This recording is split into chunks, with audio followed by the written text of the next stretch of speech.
माटी मोर केड़े निजर दासरी किछि नाही तापाद धूली चंदन भली मथारे दियो मु बळी। केंद्र मंत्री श्री धर्मेंद्र प्रधान सहित 2000 मसीह आम एकत्रित भाव में काम कर सुजोग मिलता। आज गृहर नेता मोहन चरण माझी आम सब 2000 मसीह एका सहित ए विधानसभा को आसी जुएलराम केन्द्रमंत्री एवं पूर्वतन विधायक मंत्रीगण उपस्थित अच्छा। एठाकार आत्मीय परिवेश मु भावप्रवण हो जाइछि। आपण मानक गणरे उपस्थित होई मु बेस आनंदित। राइटली कहिसंती हमर राज्यपाल ये होम कमिंग जैसे लगुछि। छोट बेलर से शब्द मोर मने पड़ुछे माटी मोर केड़े निजर दासरी किछि नाही तापाद धूली चंदन भली मथारे दियो मु बळी। इतिमध्य देशर एकाधिक राज्य विधानसभा को संबोधन करिवार मु सुजोग पाइछि। पृथ्वीर केतेक देशर नेशनल असेंबलीज और पार्लियामेंट्स को संबोधन करिवार सुजोग मध्य लाभ करिछि। किंतु ओडिशा विधानसभा को संबोधन करिबा मो पई विशेष खुशी विषय। यार यथेष्ट विशेषता रही। मो गाँव आसीथिली एक साधारण झील है। ए गृह मते सब किछि शिखेछि। कथा कहिबा एक राजनैतिक हिसाब रे समस्त सहित किपरि व्यवहार करवा एवं को विषय रे किपरि भाव रे उपस्थापन करवा। आज मु जोठी अछि तार समस्त श्रेय ए गृहर। ए मते फाउंडेशन देछि, नियो देछि।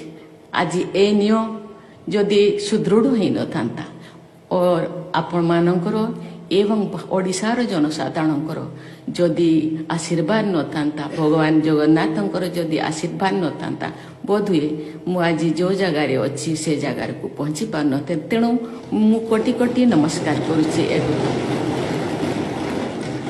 एही गृह को संबोधन करबा मते निमंत्रण करिथिबारु विधानसभा बाचस्पति श्रीमती सुरमा पाढ़ी को मु बहुत बहुत धन्यवाद देउछि। एही पवित्र गृहर सदस्य भाव में एठारे बसिबार सौभाग्य मु लाभ करिथिली। अनेक वर्ष व्यवधान रे एठारे उपस्थित होबा परे अतीतर स्मृति सब ताजा होई उठुछि। I feel nostalgic. ए गृह मु विधायक भाव में प्रश्न पचारि एवं मंत्री भाव में विधायक मानकर प्रश्न उत्तर मध्य देछि। विभिन्न स्थायी कमिटीर सदस्य और अध्यक्ष भाव में मु मो चिंता व्यक्त करिवार सुजोग पाइछि। मोर केतेक बंधु और सतीर्थ आज ए गृह रे उपस्थित अछंती।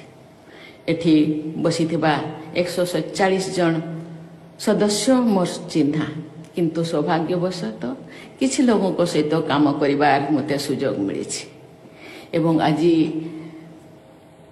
ए गृहर गैलेरी रे बहुत पूर्वतन मंत्री पूर्वतन विधायक मध्य अछंती। तांको मैं धन्यवाद देउछि।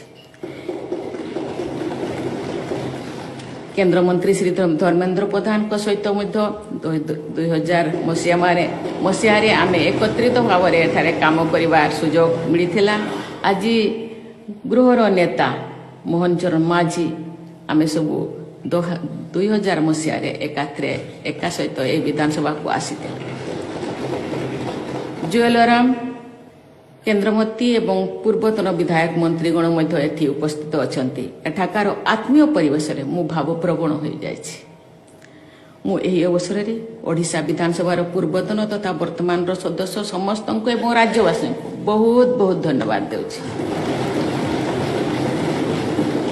माननीय सदस्यगण, ओडिशा केवल एक प्राचीन भूखंड व आधुनिक प्रदेश नुहे। यह एक महत्वपूर्ण सांस्कृतिक प्रवाह अटे। भारतर सभ्यतागत मूल्यबोध को ओडिशा परिभाषित करिछि बोली कुहा जाई पारे। देशर स्वाधीनता संग्राम और राष्ट्र गठन दिगरे ओडिशार गुरुत्वपूर्ण भूमिका रही। भुवनेश्वर उपखंडरे दया नदी आज मध्य प्रवाहित हेउछि। एही नदी चंडाशोक धर्माशोकर परिणत हेबार जीवंत साक्षी। ओडिशार समृद्ध नौवाणिज्यर साक्षी होछि महोदधि। ओडिशार महती माटी साक्षी जे एठारे 1817 मसीह इंग्रेज विरोधी संग्राम आरंभ होइतला, जहाँ पाइक विद्रोह भाव भारत प्रसिद्ध। यार महानायक थिले बक्सी जगबंधु विद्याधर। ओडिशार विभिन्न वर्गर आदिवासी भाई भौणी माने विदेशी शासन विरुद्ध लड़ाई करी देश पई उदाहरण सृष्टि करिसेंति। 1857 मसीहार महासंग्राम को अनेक दिन पर्यंत उज्जीवित करी रखिथिले एही माटीर बरपुत्र वीर सुरेंद्र साय। राज्य सरकार स्वास्थ्य विभाग को सब समय यथेष्ट गुरुत्व दे आसुछि। राज्यवासी स्वास्थ्य और सुस्थता को दृष्टि रखी कोटी कोटी टंका व्यय मध्य करुछन्ति। आयुष्मान माध्यम रोगी उपकृत होउछन्ति, किंतु गोटी गाँव में एते संख्यक किडनी रोगी एका संगे चिन्हट हेबा और सेति मध्य किछि मृत्युवरण करिबा यार कारण खोजुछि स्वास्थ्य विभाग। गंजाम जिल्लारू डॉक्टर अजित कुमार पटनायक को रिपोर्ट स्तंभन।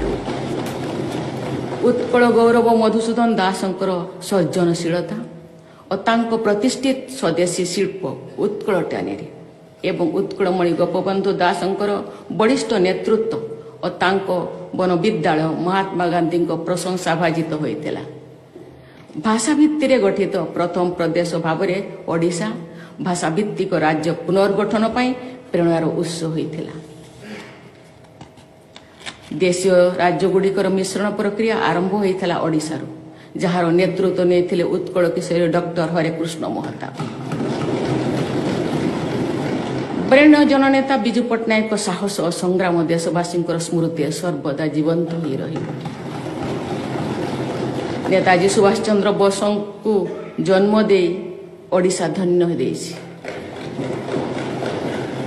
भारत निर्माण रे ओडिशार अवदान काले काले रही आछि।